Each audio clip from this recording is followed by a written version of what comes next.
मौजूद हैं मुत्तहिदा कौमी मूवमेंट पाकिस्तान के सीनियर रहनुमा। बहुत शुक्रिया अमीनुल हक साहब आपके वक्त का। आज कराची में इलेक्शन और एमक्यूएम का बायकॉट, जिस किस्म का इलेक्शन हो रहा है, आप नहीं समझते आपको इलेक्शन का हिस्सा होना चाहिए था? आप एक बड़ी जमात इस शहर की और आप बाहर हैं इस इलेक्शन से सर। बिल्कुल बादिल नजर में आप जो कह रहे बिल्कुल ऐसे ही होना चाहिए कि एमक्यूएम बड़ी सियासी जमात है और पिछले 3 दहाइयों से होने वाले हर इलेक्शन में भारी अक्सरियत से कामयाब होती चली आ रही है।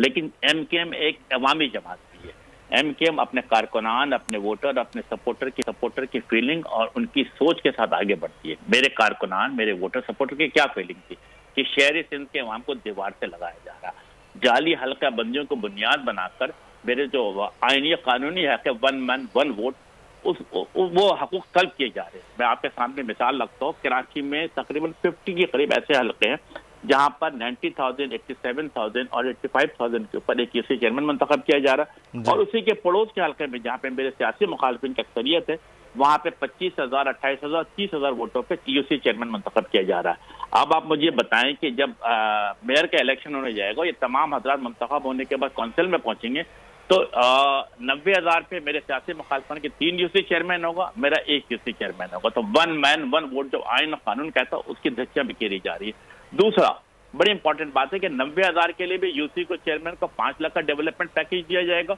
और 25,000 के वोटर को भी 5 लाख का डेवलपमेंट पैकेज दिया जाएगा। तो ये आप कैसे लेकिन अमीन साहब आप इस इलेक्शन से ही बाहर हो गए ना, लेकिन उससे पहले ही आप पर इल्जाम लगाया गया कि एमक्यूएम ने सिर्फ 52% जो है वो इंतखाबी जो पेपर्स थे वो जमा कराए। आप लोगों ने तो पहले से तैयारी नहीं करनी थी, पहले ही से ये सारा प्लान था इलेक्शन से राय फरार का। ये पाकिस्तान तहरीक इंसाफ आप पर इल्जाम लगाती है, तो क्या वाकई ऐसा ही है? ऐसा नहीं है, मेरा ख्याल है कि वो फिगर गलत कोट कर रहे हैं। तकरीबन 240 यूसी के चेयरमैन को मंतखब किया जा रहा है और 240 में से एमक्यूएम पाकिस्तान ने तकरीबन 180 यूसी चेयरमैन और वाइस चेयरमैन की नॉमिनेशन की है। तो दूसरी इंपॉर्टेंट चीज क्या, मैं तीसरी चीज भी आपको बता देता हूँ। अगर आप पूरे सिंध को देखते हैं, आप देखते हैं कि मीरपुर खास एक बड़ा शहर है, सक्कर एक बड़ा शहर है, नवाबशाह एक बड़ा शहर है। इन तमाम जगहों पे शहरी में मेट्रोपॉलिटन म्युनिसिपल कॉर्पोरेशन होने के साथ साथ यहाँ पर एक जिसे कहते हैं डिस्ट्रिक्ट काउंसिल भी होती है। कराची और हैदराबाद में क्या किया गया, बड़े मुनज़्ज़म तरीके से मेट्रोपॉलिटन शहर के अंदर डिस्ट्रिक्ट काउंसिल को खत्म करके कर दिया गया। डिस्ट्रिक्ट काउंसिल दही इलाके होते हैं, कानून ये कहता है कि दही इलाके अलग होंगे और शहरी इलाके अलग होंगे, लेकिन यहाँ पे बड़े सिस्टमेटिक तरीके से दही इलाकों को भी शामिल कर एमक्यूएम के अक्सरियत कम करने की कोशिश की गई है।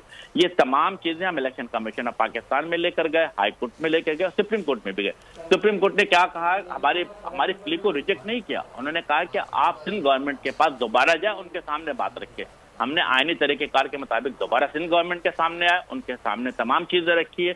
लेकिन जब उन्होंने हमारी बात नहीं मानी तो हमारे पास क्या था, हम अवाम की सोच के साथ आगे बढ़ते हैं और हमने अवामी सोच के मुताबिक फैसला किया कि अमीनुल हक साहब, पाकिस्तान पीपल्स पार्टी की हुकूमत है, 2 चीजें थी। जब आप इस इत्तेहाद का हिस्सा हुए, सबसे पहले ये काम करवाया नहीं जा सकता था? पिछले 10 महीने में ये काम नहीं उन्होंने किया। आपने अब आकर इंतखाबात के बायकॉट का ऐलान किया।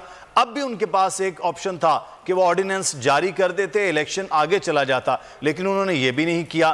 तो ये दोनों चीजें पाकिस्तान पीपल्स पार्टी ने फिर आपकी नहीं मानी। देखिए, सियासत में क्या चीज होती है, नंबर डायलॉग और डायलॉग, मजाकरात, बातचीत और बातचीत। एमक्यूएम ने संभल पे जमहूरी तरीकेकार के मुताबिक ये तमाम चीजें उनके सामने रखते रहे, उनको समझाते रहे, बातें करते रहे। मेरा ख्याल है कि एट द 11th आवर हल्का बंदी के हवाले से उन्होंने कोई मतलब जिसे कहते हैं कि जो आइन और कानून के मुताबिक उस पर अमल नहीं किया। और डेफिनेटली हर वो चीज जो आइन और कानून के खिलाफ होगा, एमक्यूएम उसके खिलाफ हमेशा खड़ी होगी। और फिर एमक्यूएम ने क्या फैसले किया, और आज आप ये देखें कि एमक्यूएम ने जब कहा, बायकॉट की अपील की, तो आपके दोपहर 1 बज रहा है और आपका चैनल मेरा ख्याल है तमाम फुटेज दिखा रहा है कि शहर की कराची, हैदराबाद के वो इलाके। अमीन साहब, लेकिन देखें ना, फिर भी एमक्यूएम का वोटर तो ये सवाल पूछ रहा है ना कि